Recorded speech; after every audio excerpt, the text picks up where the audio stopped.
ম্যাটল্যাবের আরো একটি গুরুত্বপূর্ণ ভিডিওতে আপনাদের স্বাগতম জানাই। এমডিএ পলাশ। এই ভিডিওতে আমরা রিলেশনাল অপারেটর, লজিক্যাল অপারেটর এবং সবশেষে লজিক্যাল ফাংশন সম্পর্কে জানব। শুরুতে আমরা রিলেশনাল অপারেটর কি জেনে নিই। যে অপারেটরের সাহায্যে দুটি নাম্বারের মধ্যে কম্পেয়ার করে ট্রু হলে লজিক্যাল 1 এবং ফলস হলে লজিক্যাল 0 আউটপুট পাওয়া যায় তাকেই রিলেশনাল অপারেটর বলে। আমরা এখানে 6টি রিলেশনাল অপারেটর দেখতে পাচ্ছি: greater than, less than, greater than or equal to, less than or equal to এবং নট ইকুয়াল টু। আমরা অপারেটরগুলির ব্যবহার সরাসরি ম্যাটল্যাবে দেখি। আপনারা আপনাদের ম্যাটল্যাব ওপেন করে নিন। ম্যাটল্যাব ওপেন হয়ে গেছে। আশা করি আপনারা আউটপুট ফরম্যাটিং এর ভিডিওটি দেখেছেন। যদি দেখে থাকেন তাহলে অবশ্যই আপনাদের ফরম্যাট কম্প্যাক্ট সম্পর্কে জানা আছে। আপনাদের দেখার সুবিধার্থে শুরুতেই ফরম্যাট কম্প্যাক্ট দিয়ে নিচ্ছি, তাহলে লাইনগুলোর মধ্যে দূরত্ব কমে যাবে। ফরম্যাট কম্প্যাক্ট লিখে এন্টার দিয়ে দিলাম, তাহলে এখন দুটি লাইনের মধ্যে দূরত্ব কম আসবে। আপনারা যদি ফরম্যাট কম্প্যাক্ট সম্পর্কে না জেনে থাকেন তাহলে পূর্ববর্তী ভিডিওটি দেখে নিন। এবার আমরা একে একে সকল অপারেটরগুলো দেখব। প্রথমেই বলেছিলাম রিলেশনাল অপারেটরগুলো ট্রু অথবা ফলস অর্থাৎ 0 অথবা 1 এ অ্যান্সার দিয়ে থাকে। তাহলে গ্রেটার দেন অপারেটরটি যদি দেখি, ধরে নিই 2 ইজ গ্রেটার দেন 3। আমরা জানি এটি লজিক্যালি রং অর্থাৎ ফলস, এজন্য লজিক্যাল 0 দেখাচ্ছে। যদি লিখতাম 2 ইজ লেস দেন 3, তাহলে এটা লজিক্যাল ট্রু, তাহলে এটি লজিক্যাল 1 দেখাচ্ছে। এভাবে যদি আপনারা লিখেন 5 ইজ গ্রেটার দেন ইকুয়াল 6, তাহলে আমরা জানি এটি লজিক্যালি ইরর, এজন্য 0 দেখাচ্ছে। যদি এই সংখ্যাটি গ্রেটার দেনের বদলে লেস দেন লিখে দিই, তাহলেই লজিক্যালি ট্রু চলে আসবে। গ্রেটার দেনের বদলে লেস দেন লিখে দিলাম, আশা করি এখন লজিক্যাল 1 এসেছে অর্থাৎ লজিক্যালি ট্রু। যদি আমরা ইকুয়াল অপারেটর দেখতে চাই তাহলে এভাবে লিখতে পারি। আমরা জানি 2 ইকুয়াল ইকুয়াল টু অর্থাৎ 2 2 এর সমান, তাহলে এটি লজিক্যাল 1 অ্যান্সার আসবে। যদি বলি 2 কি 1 এর সমান, তাহলে এটি লজিক্যাল 0 অ্যান্সার দেখাচ্ছে। যদি নট ইকুয়াল লিখতে চান তাহলে এই সাইনটি দিতে হবে। আমরা জানি 2 এবং 1 সমান নয়, তাহলে 2 নট ইকুয়াল লিখছি। 1 যদি লিখি তাহলে এটি অবশ্যই লজিক্যালি ট্রু, এজন্য 1 দেখাচ্ছে। একটি বিষয় অবশ্যই মনে রাখবেন, রিলেশনাল অপারেটরে ইকুয়াল টু সাইনটি ডাবল ইকুয়াল দিতে হয়। আশা করি আপনারা পূর্ববর্তী ভিডিওগুলোতে দেখেছেন। সিঙ্গেল ইকুয়াল দেওয়া মিন্স করে অ্যাসাইনমেন্ট অপারেটর। যেরকম আমরা কোন একটি ভেরিয়েবলের আন্ডারে কোন একটি ভ্যালু স্টোর করি, তো হতে পারে x ইকুয়াল টু 5, তাহলে এটি x ভেরিয়েবলের আন্ডারে 5 অ্যাসাইন করা হলো, এজন্য এটির নাম অ্যাসাইনমেন্ট অপারেটর। কিন্তু যদি সেটি রিলেশন অপারেটর লিখতে চান তাহলে ডাবল ইকুয়াল চিহ্ন দিতে হবে, এটা অবশ্যই মনে রাখবেন। আমরা এখানে দুটি সিঙ্গেল নাম্বার ব্যবহার করে সকল অপারেটরগুলো দেখেছি। আপনার ইচ্ছা করলে ম্যাট্রিক্সও ইউজ করতে পারেন। ধরে নিচ্ছি এ একটি ম্যাট্রিক্স যেখানে এরকম 4টি ভ্যালু আছে, তাহলে এটি একটি 2x2 ম্যাট্রিক্স। আমরা এটির জন্য রিলেশনাল অপারেটরগুলো দেখতে পারবো। অর্থাৎ এখন যদি আমি চাই এই ম্যাট্রিক্সের 0-র চেয়ে কম যেগুলো ভ্যালু সেগুলো কোথায় আছে সেটা দেখতে পারবো। তো লিখে দিচ্ছি a ইজ লেস দেন 0, তাহলে 0-র চেয়ে কম যেখানে যেখানে ভ্যালু আছে সেখানে এখন লজিক্যালি ট্রু হয়ে যাবে এবং তার চেয়ে বড়গুলোতে লজিক্যালি ফলস অর্থাৎ 0 হয়ে যাবে। দেখুন এখানে 2 ছিল, এটা অবশ্যই 0-র চেয়ে ছোট নয়, সুতরাং 0 হয়ে গেছে। এটি 0-র চেয়ে ছোট, 1 হয়ে গেছে। এটিও 0-র চেয়ে ছোট, 1 হয়ে গেছে। এটি 0-র চেয়ে বড়, 0 হয়ে গেছে।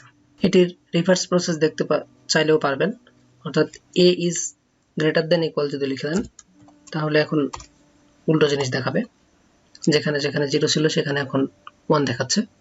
আশা করি আপনারা বুঝতে পারছেন যখন কোনো ম্যাট্রিক্স নিয়ে রিলেশনাল অপারেটরগুলো ব্যবহার করবেন তখন এটি এলিমেন্ট বাই এলিমেন্ট আকারে চেক করে দেখবে কোনটি ট্রু কোনটি ফলস।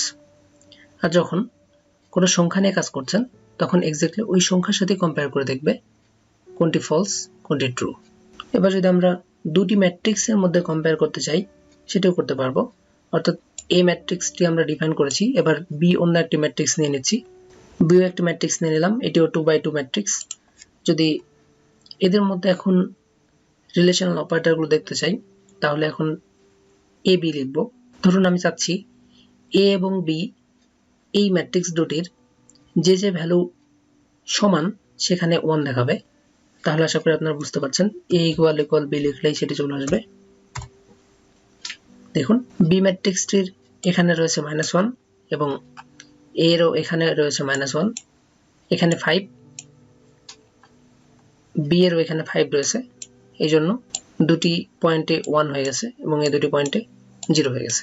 আপনারা এভাবে অন্যান্য রিলেশন অপারেটরগুলো দেখতে পারেন, এ ইজ গ্রেটার দেন ইকুয়াল ব্যবহার করতে পারেন, এভাবে আপনারা আউটপুট দেখতে পারেন। এছাড়াও সকলগুলোই ব্যবহার করে দেখুন আপনারা। এবার আমরা লজিক্যাল অপারেটর গুলোর ব্যবহার দেখব। এখানে কয়েকটি লজিক্যাল অপারেটর আমি দেখিয়েছি, আশা করি আপনারা জানেন লজিক্যাল অপারেটর কি। লজিক্যাল অপারেটর হলো সেগুলোই যেগুলো বুলিয়ান অ্যালজেব্রা করতে সক্ষম। এখানে শুরুতে দেখিয়েছি এন্ড অপারেটর। এন্ড অপারেটরটি আমাদের কিবোর্ডে অ্যাম্পারস্যান্ড সাইন দ্বারা নির্দেশ করা হয়। অর্থাৎ লজিক্যাল এন্ড অর্থাৎ এই অ্যাম্পারস্যান্ড সাইন যদি দিয়ে দেন তাহলে এটি বুলিয়ান অ্যালজেব্রার গুণ করে দিবে। আমরা এন্ড এর ট্রুথ টেবিলটা একটু দেখি তাহলে বুঝতে সুবিধা হবে। এখানে দেখতে পাচ্ছি এন্ড এর ট্রুথ টেবিল, যেখানে 0 সাথে 0 গুণ করলে অ্যান্সার 0 হয়, 0 সাথে 1 গুণ করলে 0, এভাবে ট্রুথ টেবিল দেখানো আছে। আমি একটু লিখে দেখাচ্ছি। ধরুন 1 and 0, অ্যান্সার 0 আসার কথা, এক্স্যাক্টলি 0 এসেছে। যদি 1 and 1 দেন তাহলে দেখুন 1 চলে আসবে, এক্স্যাক্টলি ট্রুথ টেবিলের মতো চলে আসছে। একইভাবে আপনারা অর অপারেটরটি ব্যবহার করতে পারবেন। অর অপারেটরটি দেখতে বাংলা দাড়ি চিহ্নের মতো। তাহলে অরের ট্রুথ টেবিলটা দেখে বুঝতে পারছি যে কোনো একটি ভ্যালু 1 হলেই অ্যান্সার 1 আসবে। আমরা একটু ট্রাই করে দেখি। 1 or 1, আশা করি 1 আসবে। 1 or 0, 1 আসবে। 0 or 0, 0 আসবে। ঠিক একইভাবে আপনারা লজিক্যাল নট দেখতে চাইলে এই চিহ্নটি ব্যবহার করতে হবে, যেটিকে লজিক্যাল নট নির্দেশ করে। আমরা জানি নট হচ্ছে যখন 0 ইনপুট দেব তখন সেটি 1 দেখাবে এবং 1 ইনপুট দিলে 0 দেখাবে।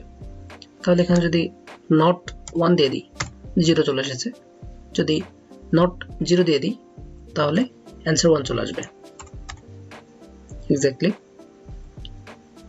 একটা বিষয় বলে রাখা ভালো, ম্যাটল্যাব প্রোগ্রামে 0 ব্যতীত যে কোনো ধনাত্মক সংখ্যাকেই সেটি 1 বা হাই হিসেবে চিন্তা করে। অর্থাৎ নট 5 যদি লেখেন তবুও কিন্তু অ্যান্সার 0 আসবে। অর্থাৎ এই 5 ডিজিটকেও সে এখন লজিক্যালি হাই ধরছে, অর্থাৎ ট্রু কল্পনা করছে। যদি আপনারা লজিক্যাল এক্সর করতে চান তাহলে এক্সর ফাংশনটি ইউজ করতে হবে। অন্যগুলি অপারেটর হলেও এক্সর, অ্যানি এবং অল এই প্রত্যেকটি ফাংশন আকারে লিখতে হয়। অর্থাৎ এক্সর লিখে প্যারেনথেসিসের মধ্যে আমাকে কাদের মধ্যে এক্সর করতে চাচ্ছি সেটা বলে দিতে হবে। যেমন ধরুন আমি যদি 1 1 এর মধ্যে এক্সর করতে চাই তাহলে লিখতে হবে এক্সর প্যারেনথেসিসের মধ্যে 1 1। দেখুন 1, 1 লিখলাম। এইভাবে আমাদেরকে এক্সর অপারেশন করতে হয়। আবার যদি চান এক্সর 1, 0 সেটাও করতে পারবেন এভাবে। এরপর আমরা চলে আসি অ্যানি ফাংশনে। অ্যানি ফাংশনটি হচ্ছে যদি কোনো একটি ম্যাট্রিক্সের একটি মাত্র এলিমেন্ট হাই হয় তাহলে এটি লজিক্যালি ট্রু দেখাবে। অর্থাৎ সম্পূর্ণ ম্যাট্রিক্সের মধ্যে একটি এলিমেন্টই যদি হাই হয় তাহলে এটি ট্রু দেখাবে, অন্য সবগুলো লো হলেও কোনো সমস্যা নেই। আমরা একটু বোঝার চেষ্টা করি। সরাসরি অ্যানি ফাংশন লিখছি। n এর ভিতরে যদি একটা সিঙ্গেল নাম্বার লিখেন তাহলে সেটি যদি 0 হয় তাহলে সেটি লজিক্যালি 0 দেখাবে এবং অন্য যে কোনো হাই সংখ্যা হলে সেটি লজিক্যালি হাই বা 1 দেখাবে। তাহলে any 0 লিখলেই দেখুন লজিক্যাল 0 দেখাচ্ছে। তবে যদি আপনি any 5 লিখেন তাহলে দেখুন লজিক্যাল 1 দেখাচ্ছে। any এর মধ্যে শুধু একটি সংখ্যা থাকবে তাই নয়, একটি ম্যাট্রিক্সও থাকতে পারে। তাহলে any ফাংশনের আন্ডারে আমি একটা ম্যাট্রিক্স লিখছি, যেটি এরকম যদি হয় 1 0 1, দেখতে পাচ্ছি এখানে দুইটি এলিমেন্ট হাই আছে, তাহলে এটি লজিক্যাল 1 দেখাবে। যদি n এর আন্ডারে সবগুলো এলিমেন্টই 0 থাকে তাহলে এটি লজিক্যালি 0 দেখাবে। দেখুন লজিক্যালি 0 দেখাচ্ছে। এখানে অল ফাংশনটি হচ্ছে এমন একটি ফাংশন যেখানে প্রতিটি এলিমেন্টই যদি নন জিরো হয় তাহলে এটি হাই দেখাবে। অর্থাৎ এনিতে একটি এলিমেন্ট হাই হলে যেরকম হাই দেখাচ্ছিল, কিন্তু অল ফাংশনে সবগুলো এলিমেন্টই হাই হতে হবে, তাহলেই শুধুমাত্র হাই দেখাবে। তাহলে আমরা একটি উদাহরণ দেখি। অল ফাংশন লিখছি, এটির আন্ডারে যদি একটি ম্যাট্রিক্স লিখি যেখানে প্রতিটি এলিমেন্টই হাই, তাহলে এটি এখন হাই দেখাবে।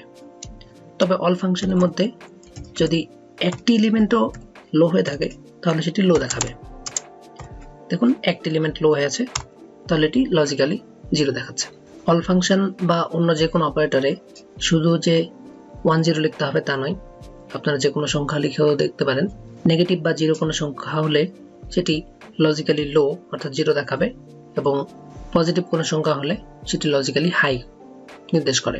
এবার আমরা একটি প্রাথমিক লজিক্যাল ফাংশনের সাথে পরিচিত হব, যা হলো ফাইন্ড ফাংশন। ফাইন্ড ফাংশন যে কোনো ম্যাট্রিক্স থেকে নির্দিষ্ট শর্ত সাপেক্ষে এলিমেন্টকে খুঁজে বের করতে পারে। অর্থাৎ আমি যদি এখন শর্ত বলে দিই তাহলে সেই শর্ত সাপেক্ষে ম্যাট্রিক্স থেকে এলিমেন্টকে খুঁজে বের করে দিতে পারবে। আমরা এখানে দুটি উদাহরণের সাহায্যে ফাইন্ড ফাংশনটি বোঝার চেষ্টা করি। প্রথম উদাহরণটি হচ্ছে find the number above 6 from the spiral tree function. অর্থাৎ স্পাইরাল ফাংশন থেকে আমাদেরকে এখন 6 এর চেয়ে বড় সংখ্যাগুলোকে খুঁজে বের করতে হবে। তাহলে শুরুতেই জেনে নিই স্পাইরাল ফাংশনটি কি। স্পাইরাল হলো একটি ম্যাট্রিক্স ক্রিয়েটর ফাংশন, যার সাহায্যে একটি বর্গ ম্যাট্রিক্স তৈরি করা যায়, যার কেন্দ্রে থাকবে 1 এবং বাইরের দিকে বড় সংখ্যাগুলো স্পাইরাল বা পেঁচানো থাকবে। আমরা বোঝার চেষ্টা করি। যদি লিখি স্পাইরাল 5, তাহলে এটির কেন্দ্রে 1 থাকবে এবং 5x5 আকারের একটি ম্যাট্রিক্স ক্রিয়েট হবে, যেখানে দেখুন কেন্দ্রে 1 এবং এখানে 1 2 3 4 5 6 7 এইভাবে স্পাইরাল করে বা পেঁচানো 1 থেকে 25 পর্যন্ত সংখ্যাগুলোকে পেঁচানো আকারে লেখা আছে। এজন্য এই ফাংশনটিকে স্পাইরাল ফাংশন বলে। তাহলে আমাদের প্রবলেমটি হচ্ছে স্পাইরাল 3 অর্থাৎ 3x3 ম্যাট্রিক্স থেকে 6 এর চেয়ে বড় সংখ্যাগুলোকে খুঁজে বের করতে হবে। তাহলে এখন s একটি ভেরিয়েবল নিয়ে নিচ্ছি, যেখানে স্পাইরাল ফাংশনটি রাখবো s spiral 3 লিখে ফেললাম। তাহলে এখন s ভেরিয়েবলের আন্ডারে স্পাইরাল 3 ফাংশনটি স্টোর হয়ে গেছে। এবার আমি চাচ্ছি এই স্পাইরাল 3 ফাংশন থেকেই 6 এর চেয়ে বড় সংখ্যা অর্থাৎ এখানে 7 8 এবং 9 এই সংখ্যাগুলো খুঁজে বের করতে। আশা করি আপনারা রিলেশনাল অপারেটরের বেসিক থেকে এটুকু খুঁজে বের করতে পারবেন যে এস ম্যাট্রিক্সে 6 এর চেয়ে বড় সংখ্যাগুলো কোথায় কোথায় রয়েছে।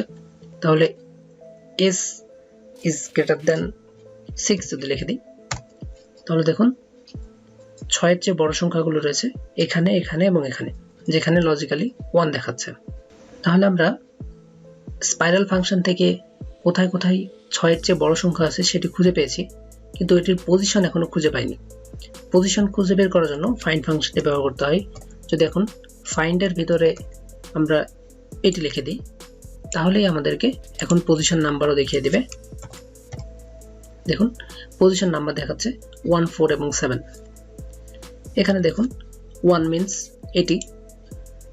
একটা বিষয় অবশ্যই মনে রাখবেন, ফাইন্ড ফাংশনটি কলাম ওয়াইজ সার্চ করে, অর্থাৎ প্রথম কলামে প্রথম search, second column, third column এভাবে, অর্থাৎ 1 2 3 4 5 6 7 অর্থাৎ আপনারা দেখতেই পাচ্ছেন 1, 4 এবং 7 পয়েন্টে 6-এর চেয়ে বড় ভ্যালুগুলো অবস্থান করছে সেটি দেখাচ্ছে। এবার আমরা এক্সাম্পল 2 দেখি। এক্সাম্পল 2-তে 7 জন ব্যক্তির হাইট দেওয়া আছে, সেখান থেকে যে সকল ব্যক্তির হাইট 66 ইঞ্চির বেশি তাদেরকে খুঁজে বের করতে হবে। তাহলে শুরুতেই হাইটগুলো ইনপুট করে নিই। 7 জন ব্যক্তির হাইট ইনপুট করে নিলাম হাইট ভেরিয়েবলের আন্ডারে।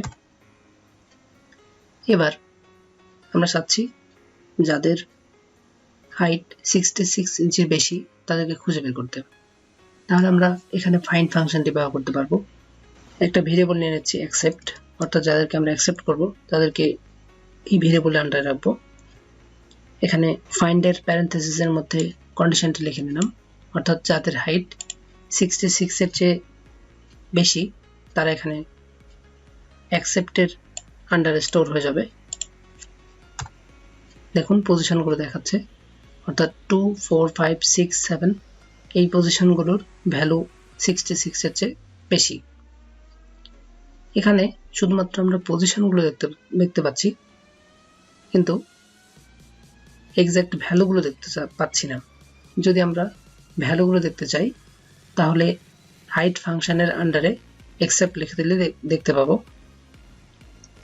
হাইট ফাংশনটি মূলত টেবিল থেকে রো এর সংখ্যা বের করার জন্য ব্যবহৃত হয়, কিন্তু এখানে আমরা যেহেতু ম্যাট্রিক্সের ক্ষেত্রে ব্যবহার করছি তাই এটি ভ্যালুগুলো শো করবে। হাইট ফাংশনের ভিতরে অ্যাকসেপ্ট ভেরিয়েবলটি রেখে দিলাম। এবার যদি এন্টার দিয়ে দিই ভ্যালুগুলো দেখাবে এক্স্যাক্টলি। দেখুন 2 পজিশনে ভ্যালু, 4 পজিশনে ভ্যালু, 5, 6, 7 এভাবে অ্যাকসেপ্টেড পজিশনগুলোর ভ্যালু দেখাচ্ছে। এভাবে আপনারা যেগুলো ডিক্লাইন হয়েছে সেগুলোর পজিশন এবং ভ্যালু দেখতে পাবেন। ঠিক একইভাবে আপনারা নিজেরা একটু ট্রাই করুন। এই ভিডিওটি এই পর্যন্তই থাকছে। ভিডিওটি ভালো লাগলে অবশ্যই একটি লাইক দিয়ে ইন্সপায়ার করবেন। ভালো থাকুন, সুস্থ থাকুন। আল্লাহ হাফেজ।